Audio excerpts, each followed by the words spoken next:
Hello everyone, कैसे हैं आप सब। आई होप बहुत अच्छे होंगे और आप लोग की पढ़ाई भी बहुत अच्छे से चल रही होगी। आप देखिए इस समय जो स्थितियां चल रही हैं, जो भी बच्चे हमारे साथ जुड़े हैं, आप देखिए हालत ये है वर्तमान की स्थिति में हर व्यक्ति बहुत उलझा हुआ है। और उलझन का रीज़न है, आज अगर आप मेरी बातों को सुनेंगे तो हो सकता है आपकी समस्या का समाधान आज ही निकल आए। लेकिन ध्यान से मेरी बातों को सुनिएगा। होता क्या है, हम जिंदगी में इतना उलझ जाते हैं कि अपने लिए समय नहीं निकाल पाते। हमारी लाइफ है, यदि हम उसको बांट के चलें तो कितना बढ़िया रहे। जैसे हमारी पर्सनल लाइफ क्या है, सोशल लाइफ क्या है और प्रोफेशनल लाइफ क्या है। होता क्या है, हम सबको मर्ज कर देते हैं और सबको खुश करने के चक्कर में हम अपने को समय नहीं दे पाते, जो कि सबसे इम्पोर्टेंट है आज के समय में। एक चीज जान लीजिए आप, हर व्यक्ति आपकी हार का इंतजार कर रहा सिवाय आपके परिवार को छोड़ के। हर व्यक्ति, आपका पास पड़ोस, हर व्यक्ति यही चाहता है कि आप सफल ना हो। और ये आपको अगर उसको उसकी जो जो उसकी थिंकिंग है उसको बदलना है तो उसके लिए आपको अपने पे काम करना होगा। उसका एक सीधा सा सिंपल सा है, बहुत इजी तरीके से। आप अपनी पर्सनल लाइफ क्या है, जो हमारे व्यक्तिगत है, जिसमें हम स्वयं को समय दें, अपने आप को समय दें। पर्सनल लाइफ वो होती है जैसे कि हमारी कुछ एक्टिविटीज़ है, गुड हैबिट्स है, सुबह आप उठ जाइए, जैसे बहुत चीज़ें हैं जो हम अपने जीवन में कर सकते हैं। योग है, अपनी जो स्किल्स है उसको डेवलप कर सकते हैं, और अन्य चीज़ें हैं जो अपने ऊपर काम कर सकते हैं तो उनको बेहतर किया जा सकता है। आपके यदि सोशल की बात करें तो सोशल कई तरह के होते हैं, जिसमें आपकी फैमिली है, आपके फ्रेंड्स हैं, ठीक, आपके रिलेटिव्स हैं, जो आपके खास हैं वो सब इसमें आते हैं।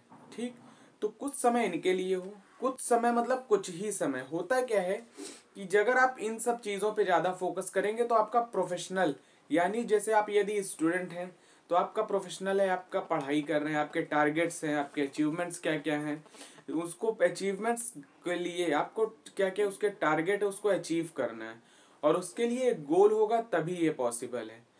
जो व्यक्ति जॉब कर रहा, मान लीजिए वो जॉब में सेटिस्फाइड नहीं तो आगे के लिए वो जॉब के साथ अपने टारगेट बनाया है। तो कई तरह के हर व्यक्ति के, कोई यदि पॉलिटिशियन है तो उसका अलग टारगेट है, कोई यदि अधिकारी लेवल पे है उसको कहीं और जाना है तो उसके अलग टारगेट है। तो प्रोफेशनल में वो सारी चीज़ें आती हैं। और एक चीज़ जान लीजिए, अगर पर्सनल, प्रोफेशनल और सोशल को यदि आप मर्ज कर देंगे तो बहुत परेशान रहेंगे। जिंदगी जीने के लिए एक बहुत बहुत आसान तरीका मैं बता रहा हूँ, यदि आप इस पे काम कर गए तो ये जान लीजिए बहुत बड़ा चेंजेस आपको देखने को मिलेगा। आप अपने लिए कुछ समय निकालिए, सोशल आपका जो है उसके लिए कुछ ही समय निकालिए। जरूरी नहीं है कि हर व्यक्ति से आप बात ही करिए, किसी का बर्थडे है, ओकेजन है, आप उसको नो डाउट विश करिए, सारी चीज़ करिए, लेकिन अपने समय का भी ध्यान रखिए जो कि सबसे कीमती है। जैसे कि मैंने पहले ही कहा, हर व्यक्ति, आप ये मान के चलिए कि आपको सफल होना है। और जब अन्य चीज़ों पे आपके समय ज़्यादा जाएंगे, जैसे अब पता चले आपके फ्रेंड्स हैं, फ्रेंड्स भी रखिए, ऐसा नहीं है एक दो फ्रेंड्स हैं, तीन फ्रेंड्स हैं, ऐसा ना हो कि दिन भर आप फेसबुक के प्लेलिस्ट में लगे हुए हैं। फेसबुक है, व्हाट्सएप है, इंस्टाग्राम, जितनी सोशल मीडिया प्लेटफॉर्म है उसी में लगे हुए हैं। तो सारी चीज़ें आपके समय को कंज्यूम करती हैं, और जब यहाँ से समय बचेगा तभी तो हम पढ़ाई में लगा पाएंगे। और आप ऐसा किया करिए, जैसे 1 घंटा 1.5 घंटा, जो बच्चे बाहर रह रहे हैं वो अपने घर पे बात तो करते हैं, घर पे बात करिए, लेकिन कहीं पर भी हो आप अपने समय को, इस समय आपका जो फेज है सबसे मोस्ट इम्पॉर्टेंट है पढ़ाई। और यही, जैसा कि मैं कह रहा हूँ बार बार, कि सबसे जरूरी है। यदि ये गड़बड़ हो गया अभी का जो आपका पीक समय है तो हर चीज़ आपको देखिएगा। जो लोग इस समय इस दर्द से गुजर रहे हैं, आपकी संकट होता है, आपको तकलीफ होती है, तो आप जब अकेले होते हैं तो आप देखिए, अपने कभी आंख बंद करके अपना विचार करिए। जब आपको ये चीज़, अच्छी चीज़ सोचते हैं तो अच्छी चीज़ें ही आपके साथ, आपको सारे उसके थॉट्स आते हैं, और बुरा सोचते हैं तो बुरी चीज़ें आते हैं। अगर आपको अच्छी चीज़ें चाहिए तो उसके लिए मेहनत ही एकमात्र विकल्प है, अन्यथा कोई विकल्प नहीं है। और उसके लिए आपको समय चाहिए। समय बहुत अच्छा प्रबंधन इससे होगा आपका। आप यदि अपने पर्सनल लाइफ के लिए 3-4 घंटा रख लीजिए कि आपको अपने ऊपर काम करना है, उसके बाद कुछ समय रख लीजिए सोशल के लिए, जैसा कि मैंने बताया आपको बहुत ज़रूरी है बात करना, तो फ्रेंड से बात करिए, दोस्त से, अपने रिलेटिव से भी कोई, लेकिन ज़रूरी नहीं है कि आप रोज ही उस चीज़ को करिए। आप हफ्ते में 1 दिन समय निकाल लीजिए, 2 दिन समय निकाल लीजिए हो सके, क्योंकि जो हमारा फ़ोन है आज के समय में, इसका भी एक प्रशिक्षण होना चाहिए था जो कि नहीं हुआ है। होता क्या है कि मोबाइल हर व्यक्ति इतना तरीके से चला रहा है कि उस पूरा पूरा दिन निकल जा रहा है, 1-1 2-2 घंटे खोलता कुछ है, चला खुल कुछ जाता है। तो इसीलिए इस चीज़ को बचाना है, और जो हमारा प्रोफेशनल लाइफ है, जो हमारे टारगेट्स हैं, उनको अचीव करना है। एकमात्र गोल हमारा वो होना चाहिए, और ये तभी पॉसिबल है जब हम एकाग्रचित होकर पढ़ेंगे, या मान लीजिए आप कहीं जॉब कर रहे हैं तो वहाँ के साथ यदि कोई अचीवमेंट्स है वो तब होगी जब आप एकाग्र किसी चीज़ पे फोकस रहेंगे। ठीक, तो इस चीज़ को थोड़ा सा ध्यान रखिएगा, बहुत ज़रूरी चीज़ मेरे दिमाग में आई तो मैंने सोचा आपके साथ शेयर करें, इसलिए क्योंकि बहुत ही ज़रूरी है, और जब तक ये नहीं होगा तब तक आप किसी चीज़ को अचीव करने में बहुत सारी समस्याएं आएंगी, क्योंकि ज़िंदगी बहुत उलझी है। आप इस तरीके से जीते हैं कि बहुत उलझ जाते हैं। कभी कभी होता है इतनी फ्रस्ट्रेशन हो जाती है कि हम समय को मैनेज कैसे करें, और इस तरीके से आप चलेंगे तो मैनेज बहुत अच्छे तरीके से आपका समय होगा, सारी रिश्तों पे आप टाइम भी दे पाएंगे, आपका पर्सनल भी सही रहेगा, प्रोफेशनल भी सही रहेगा, और सोशल लाइफ भी सही रहेगी। और तीनों को आपस में मर्ज करने का प्रयास ना करिए, क्योंकि यदि तीनों को मर्ज किए तो बहुत दिक्कतें आएंगी। ठीक है, तो चलिए इस चीज़ को थोड़ा सा ध्यान दीजिएगा। आइए आज हम अपने विषय पे बात करें। आज का हमारा विषय बहुत इंपॉर्टेंट टॉपिक है। जैसा कि हमने कल आपको बताए थे, इंपॉर्टेंट संगठन और ऑर्गेनाइजेशन। आई होप आपको वीडियो पसंद आई होगी। यदि पसंद आई हो तो उसको लाइक करिए, सब्सक्राइब करिए, शेयर करिए दोस्तों के साथ। बहुत अच्छे अच्छे कंटेंट आपको दिए जा रहे हैं।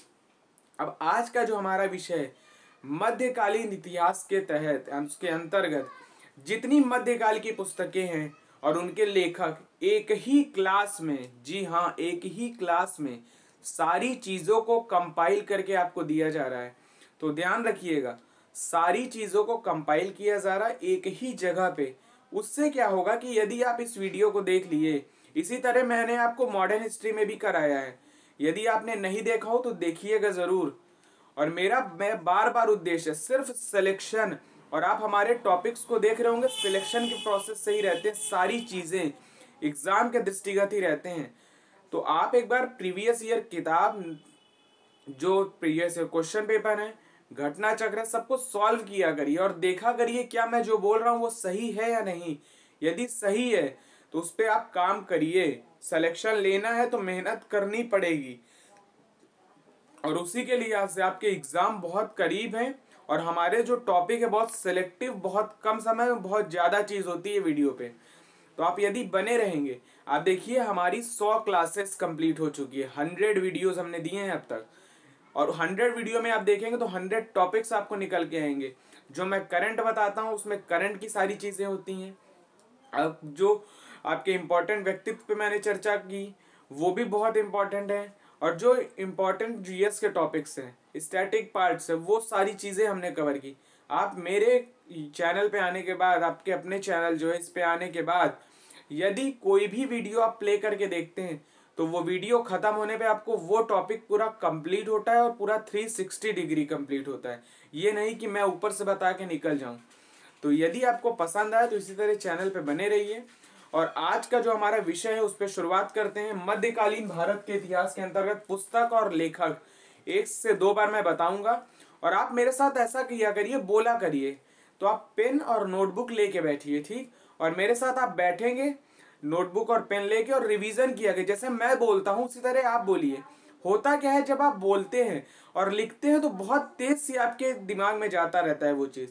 और एक चीज़ जान लीजिए, जब आप बोलते हुए पढ़ते हैं ना तो वो आपके दिमाग में आता है, और जब आप एग्ज़ाम में जाएंगे तो मेरी ये बातें आपको हिट करेंगी।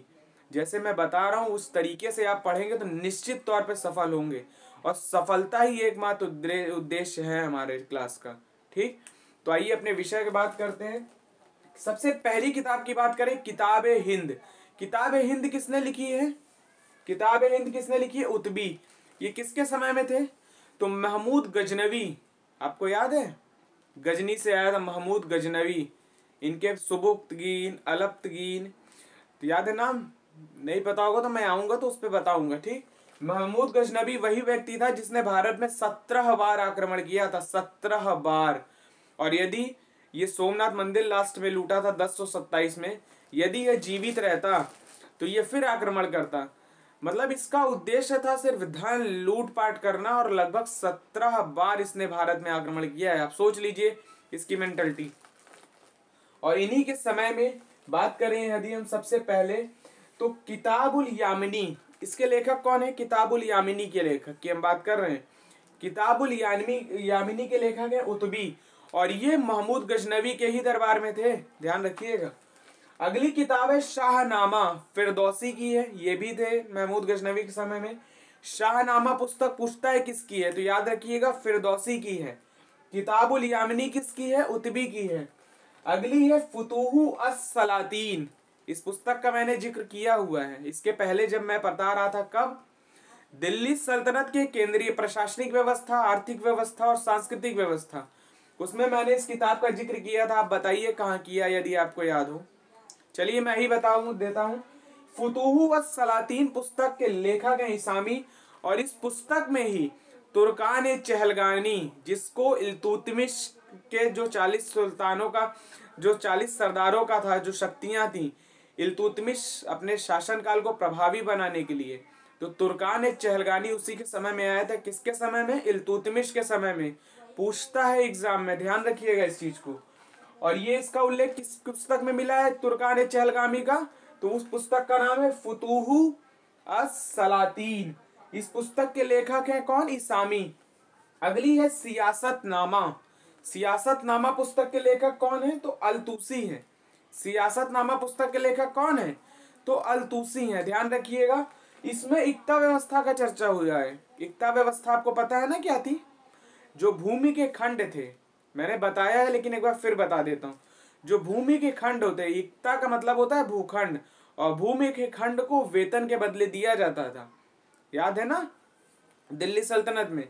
लेकिन जब अलाउद्दीन खिलजी आया तो उसने क्या किया? भूमि के खंड के बजाय वेतन, नगद वेतन देना शुरू कर दिया। तो ध्यान रखिएगा इस चीज को। अगली है तबकात-ए-नासिरी। तबकात-ए-नासिरी पुस्तक के लेखक है मिन्हाज-उस-सिराज। मोस्ट इंपॉर्टेंट है, टिक लगा लीजिए। तबकात-ए-नासिरी पुस्तक के लेखक कौन है? मिन्हाज-उस-सिराज। अगली है ताजुल माशिर। ताजुल माशिर पुस्तक के लेखक कौन है? तो हसन निजामी। हसन निजामी हैं। अगले हैं अमीर खुसरो। अमीर खुसरो कहा जाता है 7 सुल्तानों का इन्होंने कार्यकाल देखा है, 7 सुल्तानों का। ठीक, इन्होंने ख्याल जैसे कई तरानों की इन्होंने खोज की, बहुत बड़े कवि थे ये, ध्यान रखिएगा। और इनकी पुस्तकें इंपॉर्टेंट बात करें तो तुगलक नामा इनकी पुस्तक है। 5 दीवान इनकी पुस्तक है अमीर खुसरो की। अगली है तारीखे अलाही, किसकी पुस्तक है? अमीर खुसरो की। लैला मजनू बहुत फेमस है, याद रखिएगा, अमीर खुसरो की है। खजाइन उल फतूह, खजाइन अल फतूह मोस्ट इंपॉर्टेंट है, ध्यान रखिएगा।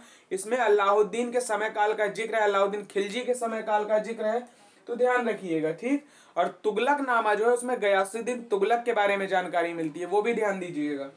ठीक, ये सारी किताबें किसने लिखी हैं? तो अमीर खुसरो ने लिखी हैं, ध्यान दीजिएगा इस चीज को, अमीर खुसरो ने।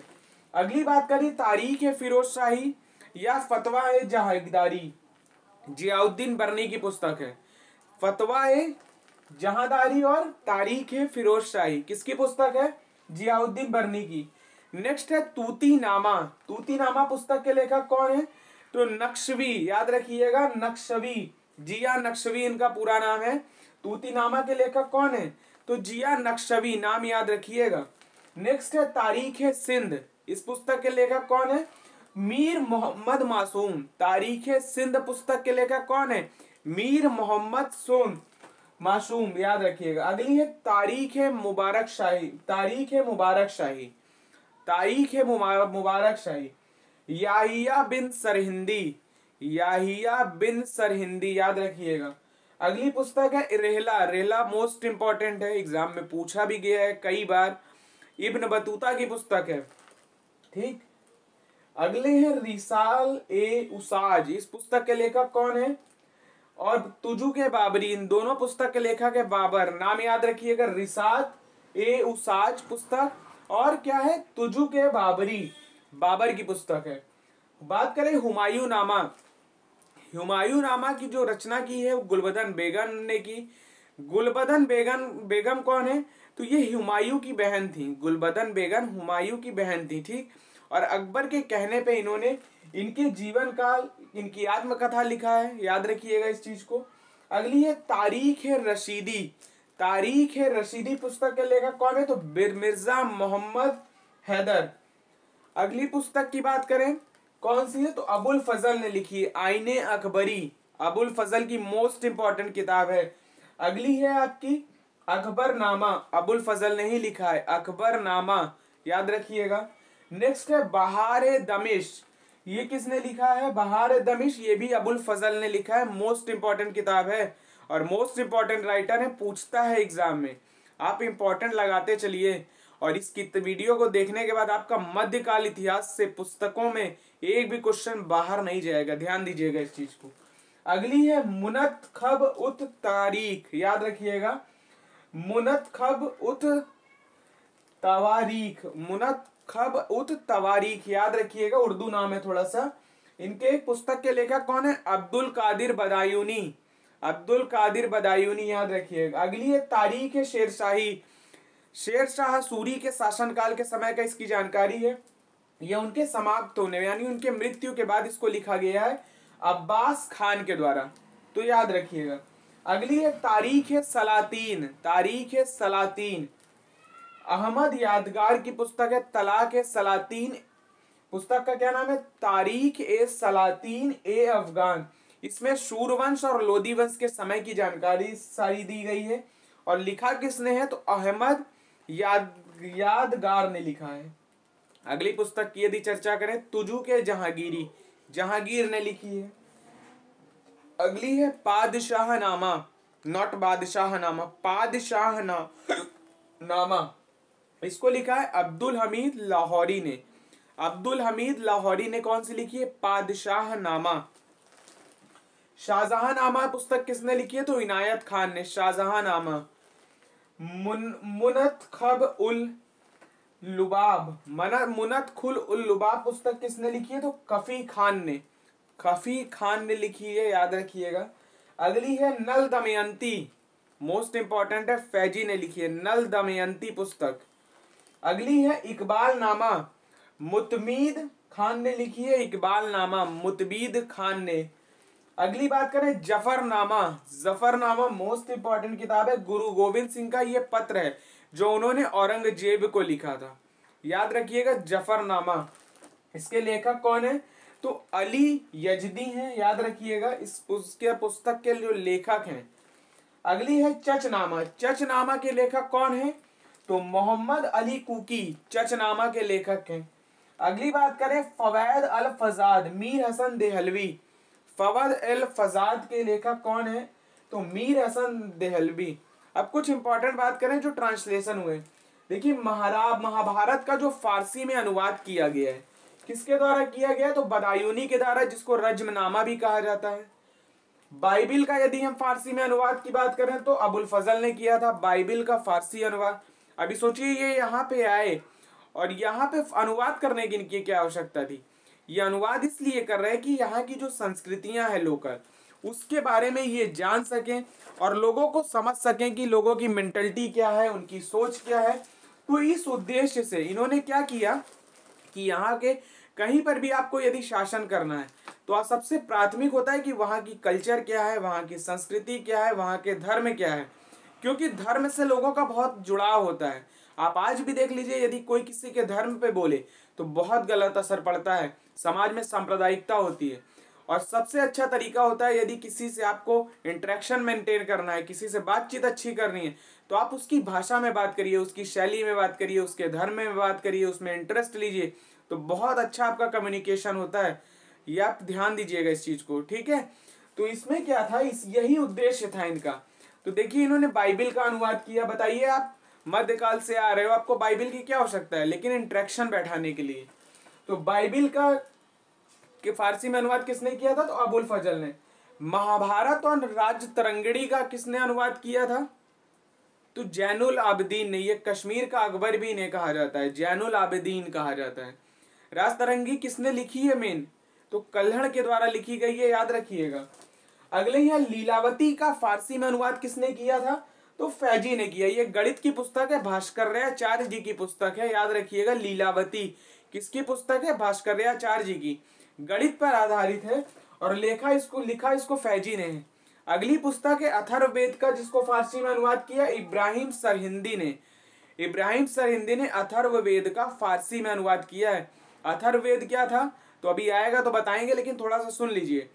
धार्मिक कर्मकांड के बारे में, जादू टोने के बारे में इसमें जानकारी मिलती है। अगली बात करें नुस्खा है दिल रुखा, नुस्खा है दिल खुशा, ये पुस्तक के लेखक है भीमसेन। नुस्खा है दिल खुशा। अगली पुस्तक है मजमा उल बहरीन, पुस्तक के लेखक है दारा शिकोह। ये हिंदू धर्म और मुस्लिम धर्म में एकता लाने का प्रयास किया, सामंजस्य का प्रयास किया। क्यों किया? क्योंकि इनके जो पिता थे वो बहुत कट्टर विरोधी थे हिंदू के, औरंगजेब। लेकिन एक चीज और है, उन्हीं के शासनकाल में सर्वाधिक हिंदू जो है वो रोजगार में थे। उनके समय में नौकरी उन्हीं के, सर्वाधिक हिंदुओं को नौकरी दिया था उन्होंने, तो ध्यान दीजिएगा इस चीज को भी। अगली पुस्तक है भगवत गीता, जो कि दारा शिकोह के द्वारा लिखी गई है। योग वशिष्ठ मोस्ट इंपॉर्टेंट है, ध्यान दीजिए, योग वशिष्ठ दारा शिकोह के द्वारा। अगली है सिर अकबर, ये पुस्तक किसके द्वारा है?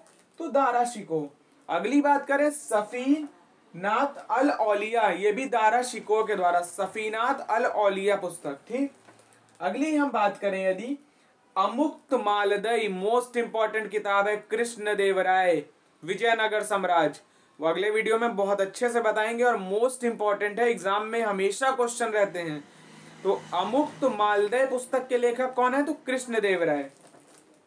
अगली पुस्तक है जामवती कल्याणम, कौन सी है? जामवती कल्याणम, इसके लेखक कौन है? तो ये भी कृष्ण देव राय है। अगली पुस्तक है ब्रह्मसूत्र भाष्य, देवराय द्वितीय के समय लिखी गई है, ब्रह्मसूत्र भाष्य। नेक्स्ट है महानाटक सुधानिधि, ये भी किसके द्वारा? तो देवराय द्वितीय के द्वारा। अब बात करें अगली पुस्तक की, आल्हा खंड किसने लिखी है? तो जगनिक ने। बीशल देव रासो नरपति नाल ने। पृथ्वीराज रासो चंद्रवरदाई। अगले हैं पद्मावत मलिक मोहम्मद जैसी, पद्मावत को किसने लिखा है? मलिक मोहम्मद जैसी। अगली है संगीत मीमांसा, महाराणा कुंभा के द्वारा लिखी गई है। कौन सी? संगीत मीमांसा, महाराणा कुंभा के द्वारा। अगली पुस्तक है चित्रावली, मलूक दास के द्वारा लिखी गई है। नेक्स्ट है दासबोध, समर्थ दास के द्वारा लिखी गई है। अगली है सौंदर्य लहरी, इसको लिखा है लक्ष्मी धारा ने। सौंदर्य लहरी पुस्तक के लेखक कौन है? तो लक्ष्मी धारा, याद रखिएगा। रेहला के कौन थे? तो इब्न बतूता थे। किताबुल यामिनी के कौन है? तो उतबी हैं। किताब हिंद की कौन है? तो अलबरूनी है, याद रखिएगा। किताब हिंद या तारीख हिंद पूछे तो अलबरूनी लगाइएगा, किताबुल यामिनी पूछे तो उतबी लगाइएगा। उतबी महमूद गजनवी के समय में बहुत विद्वान लेखक थे, याद रखिएगा, उतबी के बारे में पूछता है।